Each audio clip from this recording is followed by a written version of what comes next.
Alright, that's enough, bro. I'm out of here. I'm dying to see what that mage sound was. 14! Okay, 2,241 AP. Now that is a run, boys. That is a freaking run.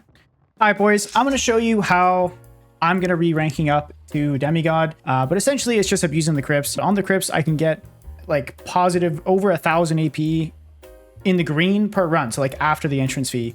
Granted, they have reduced the entrance fee quite a bit. It only cost 600 in Exemplar 3. So I'm going to show you kind of how I do this. Right now, I have a pretty solid kit on. This is a Torture Mastery Warlock kit. You really don't need a kit like this in order to be able to do this strategy. It's all really just about the crypts itself. Warlock is really good at farming mobs, so I am maybe going to get a little bit higher than you would on like a Cleric or something like that. But you can still apply the same concepts, and I'll show you how it works. So we are in the high gear matchmaking. We've got a legendary survival bow bard. Okay, that is a pimpin' survival bow. This guy is juiced to the gills. Holy shit. This is beyond bis, dude. Alright, well, I've got my work cut out for me this time. This is it's gonna be the true test of whether this is a good strategy, because if I can survive in this shit, I can survive anything. In this strategy, it pretty much just revolves around clearing as many mobs as you can and going to Inferno and getting a bunch of treasure. It's like pretty much the AP farming standard. No one's going to be surprised by any of this stuff. This isn't some secret tech. But on the crypts, there's certain rooms you should keep an eye out for. This one's very good because there's a lot of mobs. And honestly, you're looking for mobs more than you're looking for like treasure, because you'll be able to get pretty much as much treasure as you need in Inferno just by using regular old chests down there, because the regular old chests have a lot of nice stuff. When you're in this pit, you can't really hear anything, so people are liable to sneak up on you. But these mummies have good treasure, so I'm gonna grab that real quick.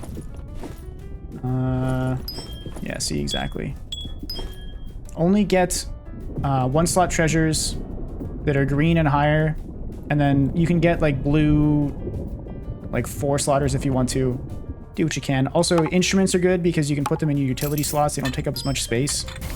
If you're playing Warlock, definitely Hellfire is really, really good for AP because you can do stuff like this. And it's not necessarily like you don't like need to be able to break boxes like this. But for one, I use the Kris Dagger, so I'm not going to have anything that can break boxes. 4 slaughter that's green, you don't want those. That's not good. You'll be able to find better stuff in Inferno. Because I cleared that, now I'm kind of just looking for mobs. I know there's a ton of mobs over in this west room here, and I can kind of just flame walk them down. If you're playing like Slayer Fighter or something, you can clear this so fast with the Falchion that it's going to be just about as fast as what I'm doing here, so I wouldn't worry too much about class-specific differences. But again, I'm choosing this room because I know there's a ton of mobs in here. Specifically, small mobs like dragonflies that are very easy to kill. You can kill in like 1 or 2 hits are especially good because they give you almost as much AP as like a zombie, but they take no time at all to kill. Spiders don't give you any AP, so don't think you can just farm spiders infinitely. Some mobs are worthwhile to loot, like zombies, because they can have this rotten fluids. But also like diamonds. The diamonds are kind of nice. Loot the lion's heads. 4 slaughters are okay to take. Anything bigger, you're going to try to avoid. Or not anything bigger. Anything green at a 4 slaughter, you're not going to want to take. This place is amazing for mobs. Yeah, this is what we're looking for. We're looking for all these skeletons down here.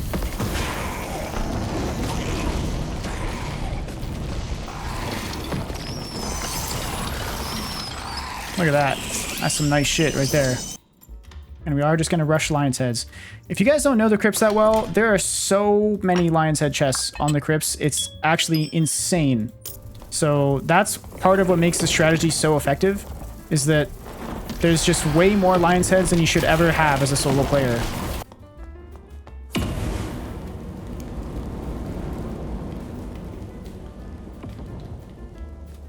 Okay. I came through the wall, by the way. And you don't have to know, like, exactly what each thing gives you, because honestly, I don't. But just do know, like, 1 slot treasures are Abyss. Bats are good because they take very little time to kill. That should be your sort of guiding principle. Time investment per AP reward. Axe guy. I guess this is the downside of this strategy. If you don't know how to deal with Inferno... He could actually have one-shot me right there. If you don't know how to deal with Inferno Axe guy, or Nightmare Axe guy, it could be a serious problem. I have my ways, even though I did almost die just there. Like, yes, Warlock is a PvE god. But you can find a way to do it on your class, I'm sure. Maybe it's bring a bow on fighter. As long as you have a recurve, you can pretty much do the same exact thing that I'm doing. Just play it safe. Clear one mob at a time. In Inferno, honestly, the mobs are like just as good as getting more treasure. So if you can't fill up on treasure, it's actually not even a big deal. And I'm okay with these 2 slaughters. Once you get to the point where you're not really sure if you're going to be able to fill up your inventory, you might as well start picking up purple items. Just like gear, purple gear. Because that is pretty good for AP. You know, not the be-all end-all, but it's much better than having empty slots that you could have filled. If you find yourself not being able to clear this stuff, get caught up on your Ryan 6 days a week videos, boys. Because if you want to be a demigod, you got to be able to clear Inferno. Oh! Machine gun. What was that? That was scary, bro. He's dropped a freaking machine gun. There's my port. And it's in a great spot. It's going to be a guaranteed port that I can take anytime. Chicken exit acquired. So this is what you want to do. In Inferno, as soon as you have a port, you have a base that you can go back to. Now I can take some risks. I can go try to get these lion's heads up here, and it ain't no thing. Don't sell for the chest, boys. There's always another run. I make it a bad habit of selling for the chest, and it gets me killed all the time. Don't sell for the chest. Alright, bro. Taking my own advice. Don't sell for the chest. I messed it up. If I hit it, I would take it. I didn't hit it. We go. I'm not even full on loot, so I'm going to try and maybe loot one more small chest. Get like one last item. If I can, I can. If I can't, I can't. It's no big deal. I get a bandage. Not exactly what I was looking for, but hey, we take those. All right, so take a guess how much AP we're going to get, because it's actually massive. Almost 1,000 AP, even though that was a very subpar run. There was a lot of players. Look, 616 AP for monster kills. That's immense. That's more than I had for treasure. And that's just because I prioritized skeletons. I didn't even go ham, dude. I could have killed so many more mobs. Just that on the crypts, getting 1,000 AP per run. It's going to be a piece of cake. It's really going to be a piece of cake. I was about to say, if this is an axe guy, I'm just leaving. And it's an axe guy, so we're just leaving. This is it, boys.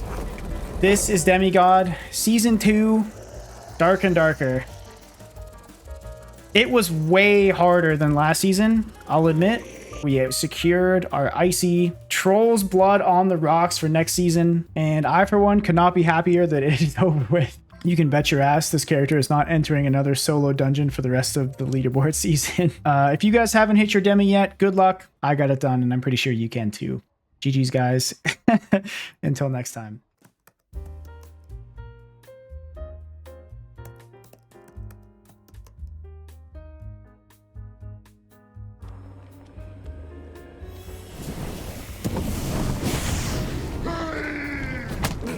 Really? Really, bro? Really? There's no way! There's no way he one-comboed me, dude. There's absolutely no freaking way. Should be fine. 15 seconds is plenty with Phantomize. This is my last hit.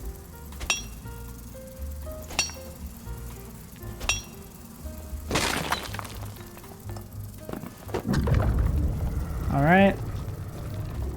Man, why does it look so small? No, I did not, bro.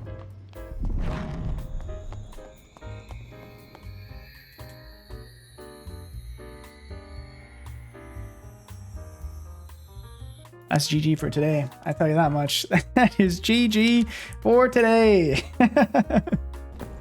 I know he has hide, this rogue. Oh, he's freaking here.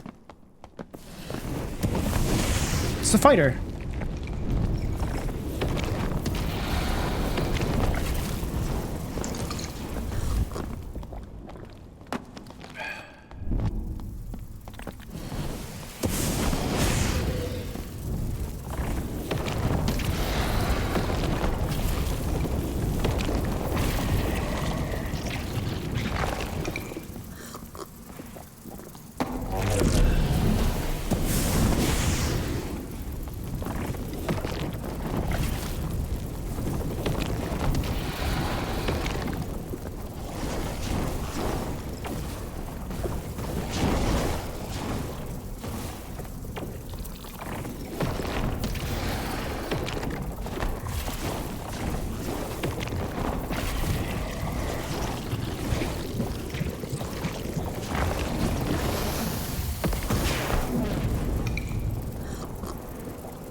He's waiting for sprint.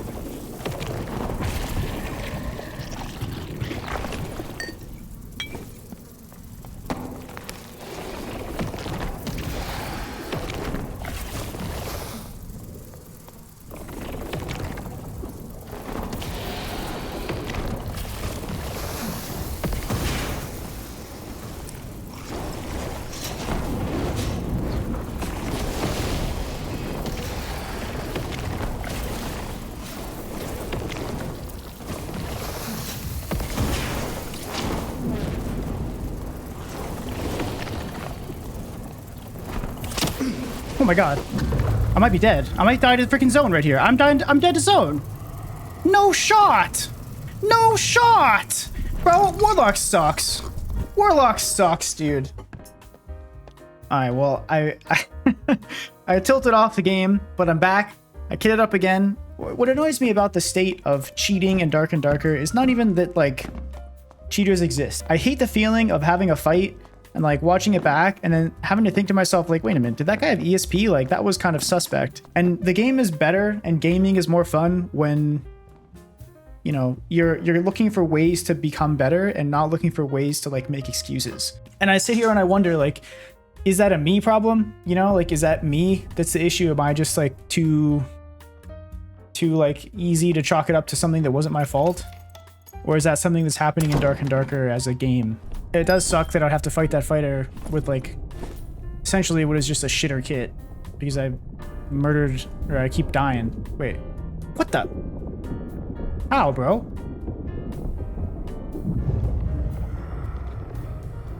Thought I was dying. I was like, what the hell is this? Well, there's nowhere for me to go, really.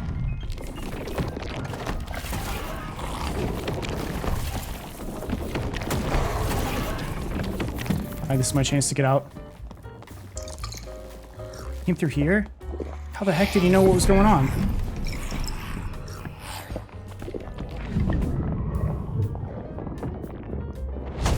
How? What the? There's simply no way, dude. There was 3 players in all of the crypts, and I got spawn rushed in the first 20 seconds.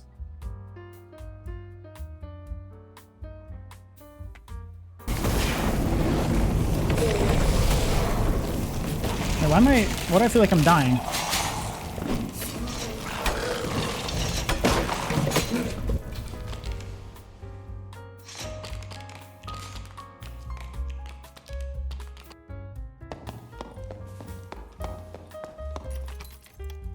This is the shit that makes me not want to do the demi grind. It has nothing to do with players, the fights being hard. It has everything to do with the fact that I cannot stop myself. But Grafe! Like, I'm gonna run out of freaking money. I'm gonna run out of freaking money.